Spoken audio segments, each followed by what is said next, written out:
И сега влизаме в Балканите, Марти, където има много горещи новини. Започваме от север на юг. Първо Румъния, след това Гърция, накрая Кипър, където ни чака Бранислава Бобанац. И така, наистина, ние в началото казахме, почти се вижда края на социалистическата коалиция на Виктор Понта в Румъния. Какво става?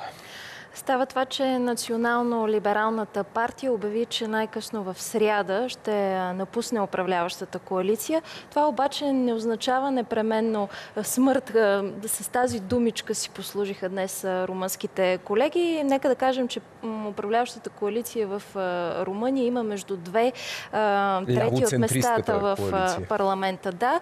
И ако тя заедно с другите коалиционни партньори, консервативната партия и Националното обединение за прогрес на Румъния се обединят, имат достатъчно гласове, за да продължат да управляват. Каква е причината за раздора на задаващите се евроизбори? Защото никой, поне аз не чух да говорят за икономика, за проблемите с това дали ще бъде взето стендбай споразумение с Международния валутен фонд и така нататък. Може би, защото имаха ръст от 5,6 за причините са изцяло политически, докато доскоро Виктор Понта и Крин Антонеско имаха един общ враг и това беше настоящия президент Траян Басеско. Сега ситуацията се променя, защото в края на годината в Румъния предстоят президентски избори, на които Басеско няма право да се кандидатира и досега най-потенциалният кандидат на коалицията беше Крин Антонеско. Да, обаче се оказва, че и Виктор Понта, настоящия премиер,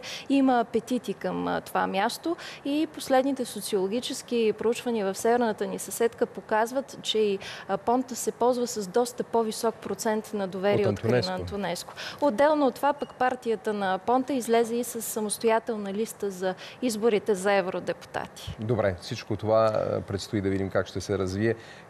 Предвижда се в сряда разпад на коалицията и на правителството. Така ли? Да завършим с новината в аванс. Предвижда се оттегляне на Национално-либералната партия и евентуално преструктуриране на кабинета. Само да отворя една скоба и да кажа, че другата причина, поради която национал-либералите напускат, е, че те смениха няколко от техните министри и то важни министри на финансите, на икономиката, на вътрешните работи и това също не се хареса на Понта.